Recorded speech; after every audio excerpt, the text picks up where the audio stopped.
This is a list of my top 8 stocks to buy right now. We'll go over one stock that I own, followed by one new stock to keep it interesting, as we alternate our way up to a stock that's added $500 billion to its value in just the last month, but might be set to double over the next year. And as always, we'll start by putting my money where my mouth is by showing you my actual stock account. It's now reached a value of over $200,000, and it's up a little bit under 14% for the year. Although to be fair, these are very volatile stocks, and so if we look at it over a shorter time horizon, we can see how it's dropped by as much as $15,000 in a number of weeks, and then increased by as much as $20,000 in the same amount of time. And as we go through the stocks that I own, I'll show you exactly how much I have invested in each of the companies. So starting off with stock number 1, this is an AI stock that's growing even faster than their competitors in one of the biggest investing trends of the next decade. Cybersecurity is CrowdStrike's bread and butter, and you could kind of call cloud security, I guess, their coffee that they have on the side. So this is a stock that I've owned for several years at this point, and it's positioned to take over one of the most important industries on earth. CrowdStrike offers AI-powered cybersecurity. They've built a unified platform that is designed to protect modern workloads in the age of AI. So if you think of a traditional antivirus, what it basically does is look at all the attacks or hacks that have happened in the past, and then when some new traffic comes in, it compares the traffic to that list to make sure no one bad is coming in. What CrowdStrike is able to do is apply machine learning to some of these previous hacks so that it can proactively identify threats that have never before actually been seen in the real world. And when we're entering an environment where people can use AI to generate new viruses, or just democratization of the internet makes it so more people are coming online, the rate at which we're seeing these novel attacks is increasing, and so demand for protection against them is rising just as fast. So CrowdStrike has a bunch of products in the cybersecurity space. I won't go through all of them, but a couple things to point out here is that CrowdStrike is rated as a leader by Gartner for endpoint protection platforms. They are also a leader in cloud workload security, and they've been rated as a leader in vulnerability management platforms, which makes sense because this is a company that has grown from the ground up on the cloud, and so as a cloud native company, they're better at protecting cloud workloads than any other traditional legacy cybersecurity company. And here's why those products position them and their investors for incredible growth going forward. The global cybersecurity market is expected to nearly double in size over the next 5 years and continuing to grow beyond that. But the global cloud security market is expected to grow way faster than that, more than tripling over the next 5 years with a compound annual growth rate of over 20% per year. So even just assuming that these analysts are right, CrowdStrike's market is growing exponentially from under them, and they're growing faster than the overall market. But that's not even taking into account the fact that AI may accelerate these growth trends, both from the number of new potential attacks that CrowdStrike needs to defend against, as well as just the sheer amount of data and data center expansion that is being driven by the rise in AI. We can see this growth directly in CrowdStrike's numbers, where their revenue is about to hit $1 billion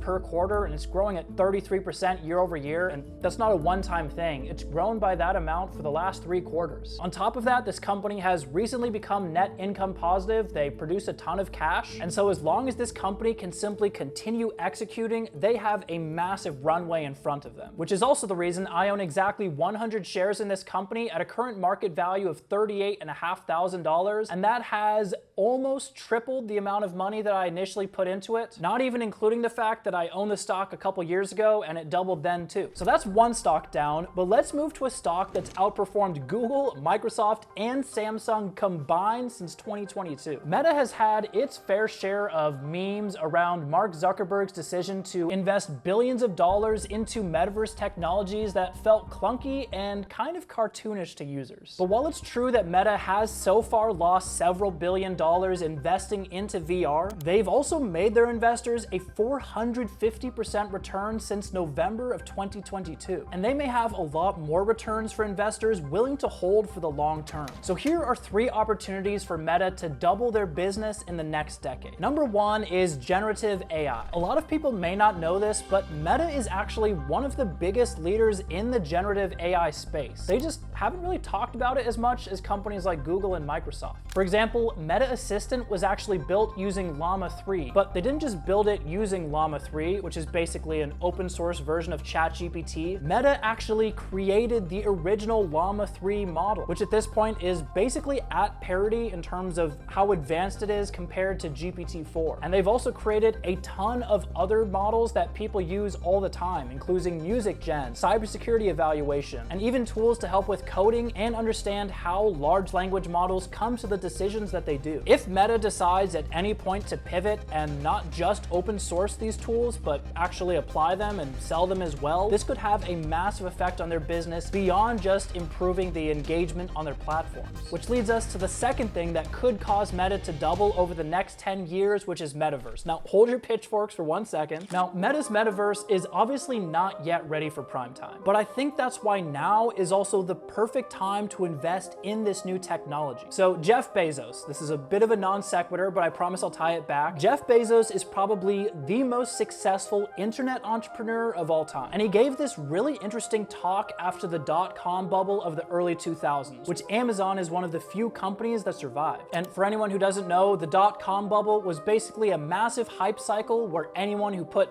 .com next to their name saw their stock price jump up overnight. Now, Bezos had this theory that rather than chasing the current thing, the next $1 billion or $1 trillion company would be built by businesses that position themselves first and then wait for the wave of the next trend to reach where they already are. You know, something that I see people do, which I don't think is a good idea, is they try to chase the current thing. I saw this so much in 1997 and 1998, 1999 with respect to the internet. Whenever you try to catch a wave, you're almost always too late. You basically have to wait in place and let it come to you. Trillion-dollar businesses are built by creating the platform before the next trend hits. Crowdstrike in cloud security, NVIDIA with AI hardware, Amazon with e-commerce. And when the metaverse wave does eventually hit, Meta is perfectly positioned to take advantage of it. And early investors are always the ones who are most rewarded. Which leads us to the third way that Meta can double their business, which is just to let it run as usual.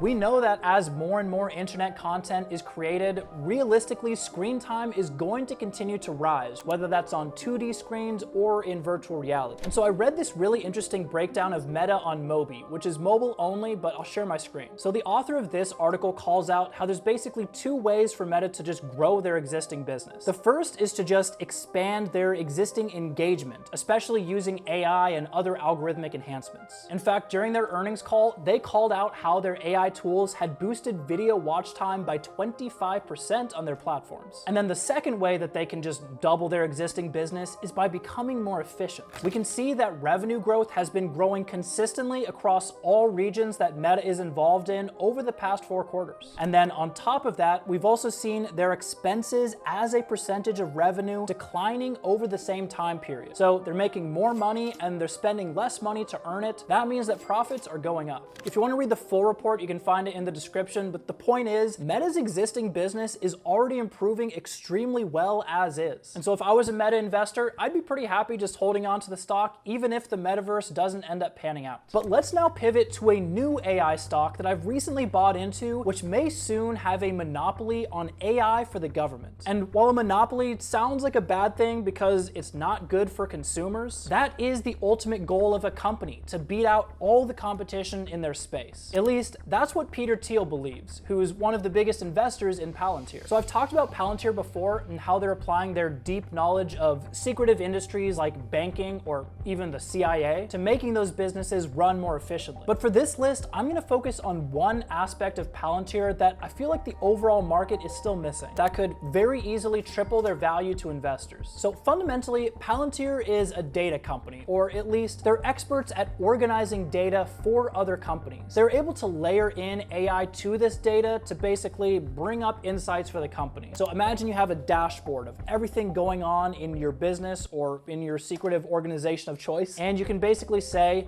hey, look up what strategy we used 1 year ago in this exact situation and tell me what the steps are to match it. And so as long as you have really good quality data in place, the AI can make those kinds of recommendations without being super smart. And if Palantir is good at one thing, it's getting the data into an organized system, which they call an ontology. Now there's other companies that do this, but here's what makes Palantir special. Palantir has one of the highest security clearances that are available to civilian organizations. And this allows them to work with customers like the US Department of Defense, the US military, and even the CIA. Because of this, now that we're seeing tons of companies jump into the AI space, even companies that have nothing to do with AI want to use it to improve their processes. But the government can't move that quickly. They can't just bring in outside technology if they don't know it's secure. But they can work with contractors like Palantir that have the security clearance to set them up for them. This means that the only companies that are allowed to basically use AI with the government are companies that, one, understand how to keep the data secure, two, have a deep knowledge of applying the AI, and three, have the security clearance to work with these organizations. The list of those companies is pretty small. In fact, I would argue Palantir is the only company that really ticks all the boxes needed. This is a really important document for this. It's a memorandum from the Deputy Secretary of Defense to leadership at the Pentagon. I can't say the word deputy. In it, the secretary talks about how the department's adaptability increasingly relies on software, and that just the ability to securely and rapidly deliver this software is a competitive advantage. And when it comes to defense, competitive advantage is code for national security. Now, there's plenty of controversy in terms of where the money for national defense in the US goes to, but historically, a lot of that money has gone to private contractors designing things like aircraft or weapon systems. But now, increasingly, that $2 trillion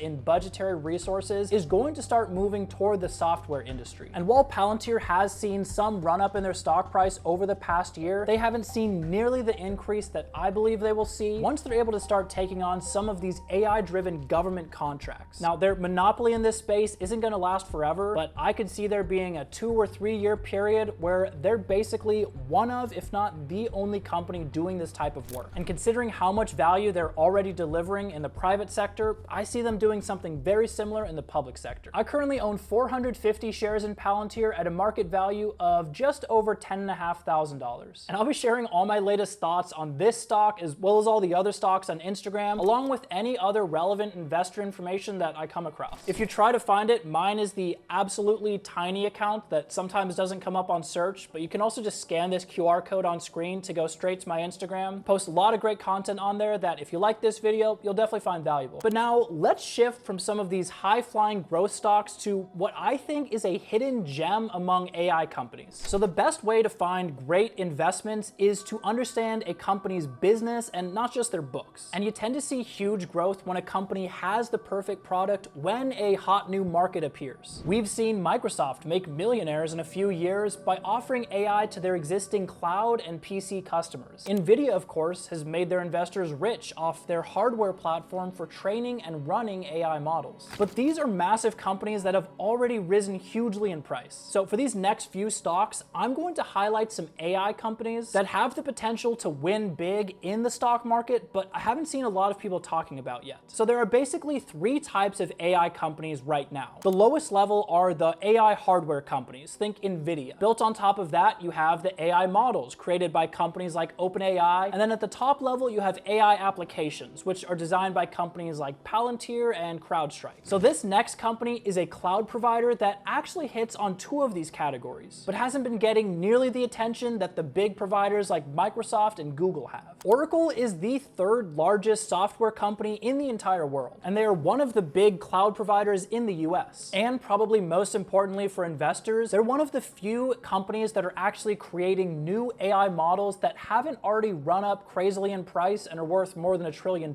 So Oracle has a ton of different products, but I'm going to be focusing on 2 areas of products for this video. First off is Oracle Cloud, which is a very large cloud platform that's used by companies like AT&T, Intelsat, and Royal Vopak, although I don't know who Royal Vopak is. One of the reasons companies like to host their applications on Oracle Cloud is because they have industry-specific applications, especially in the retail and finance and healthcare space, that make it easier for these companies to run their business on top of Oracle's business. But the other big piece of Oracle, which caught my attention, is the fact that yes, they have AI services that run on their cloud, but they're also creating their own AI models. They mentioned on their website that they have both private, proprietary models, as well as the open source LLMs created by companies like Meta, which companies can then use for their business. And it's all wrapped up into their enterprise level security, which some people might believe more than a company like, say, Microsoft that has had some issues with privacy in the past. The way I like to think of how these cloud providers fit in is they provide the AI models themselves, but they also provide sort of out-of-the-box solutions that companies can take and solve their business problems with. So let's say you needed to build a procurement tool using generative AI. Well, if you don't need to customize it too much, you can start right here with this pre-built one from Oracle. Or maybe you need to read data out of documents, you can do that right here as well, or build something custom. And pretty much any company you can find that has .ai at the end of their name is using one of these cloud providers under the surface anyway. So Oracle is taking a piece of that profit no matter what. And when you compare Oracle's current market cap, which is less than $400 billion, against their bigger competitors like Google, which is over $2 trillion, and Microsoft, which is now valued at well over $3 trillion, I think you can see some of the potential in this company to grow as their AI capabilities are recognized. I don't yet own Oracle, but I do own this next stock, and I'll also show you a full list of my positions at the end of the video. But next we have a much smaller company with the potential to make huge returns for investors by changing the way the internet itself works. Cloudflare is a company that has their hand in pretty much every aspect of running an application on the cloud, from the network itself to creating VMs to deploy your apps to. But things weren't always like that. The company started out as basically a business school project between Matthew Prince and Lee Holloway, which was later supercharged when Matthew met Michelle Zatlyn, the company's now chief operating officer at Harvard. They originally launched their business and called it Project WebWall, which I'm very glad they changed the name, but it kind of made sense at the time. Their idea was to build a firewall for the web. These are pretty common nowadays, but back in 2009, it wasn't that common. So they started building more and more advanced systems to analyze all the traffic coming into the cloud to watch out for bad actors. But they later realized if they're already analyzing this traffic, they can also optimize the experience for good actors. And this is really where Cloudflare started to take off. They launched new services to make it easier to deploy applications to the web. They set up their system so that now 95% of internet users in the world are within 50 milliseconds of their network. And they've grown to the point where 30% of the Fortune 1000 are paying customers today. So there's three main reasons that I'm investing in Cloudflare. The first is just their ridiculous overall growth rate. The company has been growing at a compound annual growth rate of 46% since 2018, and they've promised to 5x their revenue over the next 5 years, all while maintaining very high GAAP gross margins of 78%. Number two, the company has a ton of cash that they are producing. Now, the stock is not yet profitable in terms of net income, but as Warren Buffett will point out, profit can often be misleading because you can kind of fake profit on paper, but you can't really fake cash. It's because they pay out stock-based compensation to their expensive engineers and executives, which isn't cash that's coming out of the business. You can never bankrupt your business with stock-based compensation, but it does put downward pressure on the stock price. At the same time, the business itself has tons of cash to work with, and so even though the company is driving aggressively toward growth, there's no risk of them running out of money as long as the cash keeps coming in. And then reason number three is this is one of the most innovative companies, in my opinion, in the entire world. They've recently launched a new product called Cloudflare Zero Trust, which is a new level of cybersecurity that is extremely common for cloud-native companies. And Cloudflare just has a knack for identifying what their customers are going to need and providing it to them as soon as they need it. I currently own 162 shares in this company at a value of $12,000.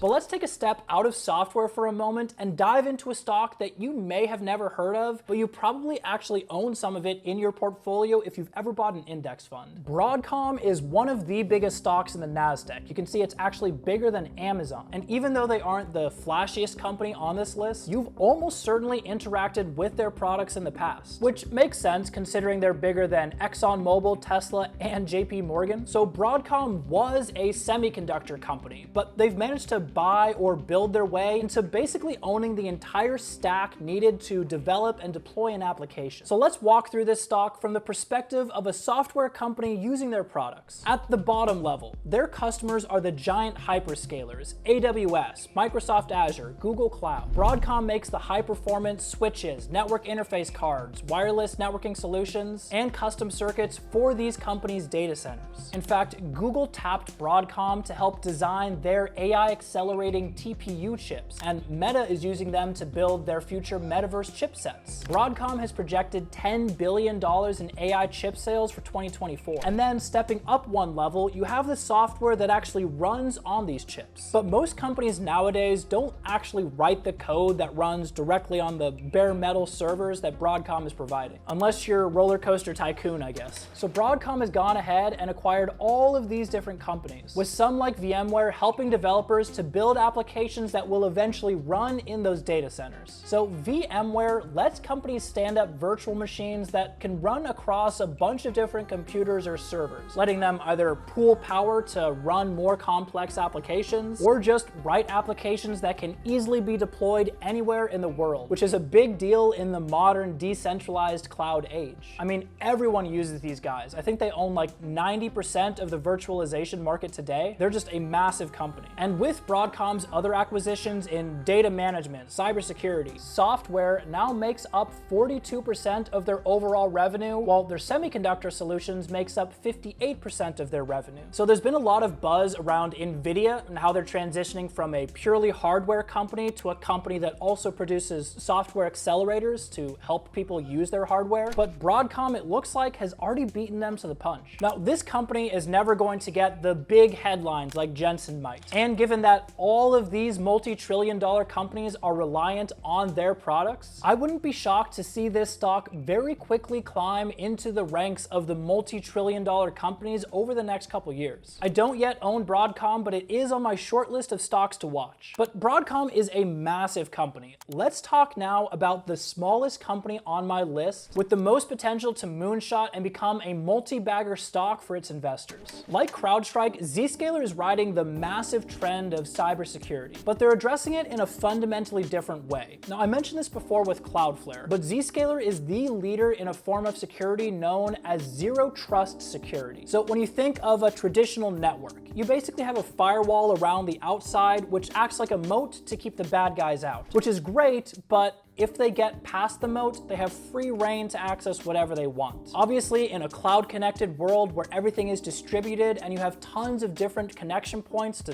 different companies, customers, and businesses, you need to have a better solution, which is where zero trust comes in. With zero trust, every person, every application, every computer on the network has to authenticate anytime it communicates with someone else. And what really matters here is that this is the form of security that most cloud-native companies need to start using. And because ZScaler has been in this area so long, they are the best equipped to incorporate new technology trends into it, such as the power of AI. Now, the way I like to think about this company versus Crowdstrike is almost like the offensive laser turret shooting down viruses coming towards you, while ZScaler is more like the defensive wall around each individual application that keeps them safe. AI is going to drive an exponential increase in the number of attacks that are launched, but they're also going to drive an exponential increase in the number of applications and workloads that companies like ZScaler need to protect, especially with the advent of agentic AI. Okay, so I'm gonna get really nerdy for about 30 seconds, but agentic AI is one of the biggest technological breakthroughs since we've first seen ChatGPT, and I'm gonna guess that most people probably haven't heard of it unless they work directly in tech. So agentic AI is fundamentally a whole new way of programming. In the past, when you would program something, you would write lines of code that would basically execute in the exact same order every single time. It's great because you can write it once and you can run it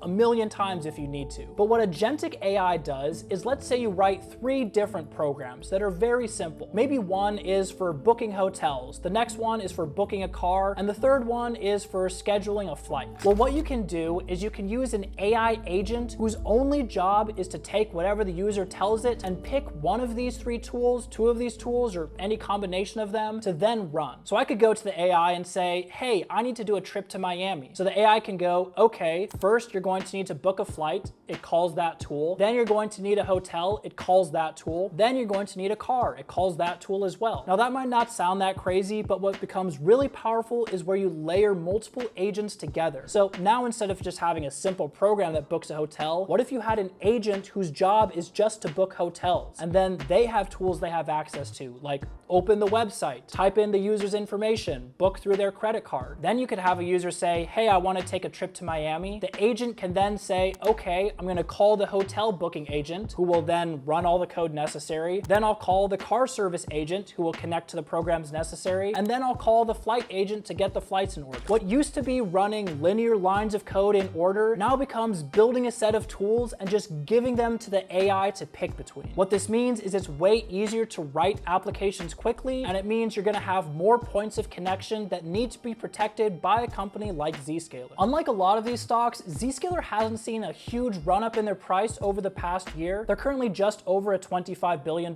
company, and they recently had their first quarter of net income profitability while growing their revenue at 32% year over year at a $2 billion revenue run rate. I think the potential behind the stock is good, and the earnings numbers are pretty good too, which is why I own 82 shares in this company, currently valued at just over $15,000. But now let's turn away from the moonshot potential of ZScaler to a stock that really embodies the mantra of why get rich quick when you can get rich for sure. So some context before we talk about this stock, which I think is going to change the way that humans interact with AI. But I first need to talk about a massive announcement from Microsoft that is attempting to solve the same problem, so we can look at the difference between the two companies. So Microsoft recently announced a new product that they call Recall. The idea is it would take screenshots of whatever you're working from on your PC at a regular interval, and then later you could search for content, both images and text, using natural language. So maybe if someone sent you an email of a Korean restaurant, you could search for that and immediately get that email brought up. And this would all integrate directly into Microsoft Copilot. Seems pretty cool.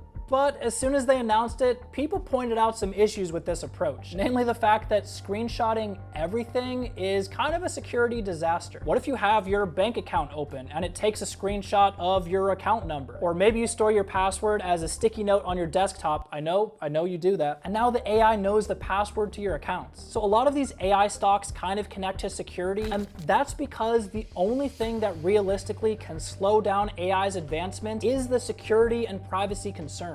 Which is why this stock took a more privacy-centric approach than what Microsoft did. So Apple recently announced Apple Intelligence, which they build as AI for the rest of us. This is a form of AI built directly into iPhones, iPads, and Mac machines. And the idea is extremely similar to what Microsoft is doing with Recall, only done in a way that focuses on privacy. So there's basically two layers to how this works. In layer one, you're able to ask questions about stuff that's on your phone. So maybe you could look up a note that you had written before, or pull in some information about a contact. All this AI is being run directly on your device, so you don't have to worry about that going off to someone else. The second layer is integration directly with OpenAI, which is where you can ask broader questions or look things up on the internet via an AI conversational interface, very similar to Microsoft Copilot. So the question becomes, if you had the option between working with the privacy-centric AI tools or the non-private tools that offer the same functionality, which one are you going to pick? And I think we can tell just from the reaction online that people clearly prefer Apple's approach. I really think Apple nailed the balance here between AI features and privacy, and it seems like Microsoft just kind of ignored them. And I also think that this hints at Apple's future likely R&D development. In the past, when they incorporate a really important feature into their products, they usually internally are working on a replacement for that feature. So right now they're working with OpenAI. I wouldn't be surprised if they're hard at work building their own AI models that they can eventually use in place of OpenAI. And we're going to be learning more about Apple Intelligence as well as Recall as time goes on, and I'll be sharing all my thoughts about that on Instagram, as well as my thoughts on any other technology that's going to be relevant to investors. Here is my entire current stock portfolio. I'll also share this as a photo on Instagram, and YouTube's AI says that you'll really like this video next.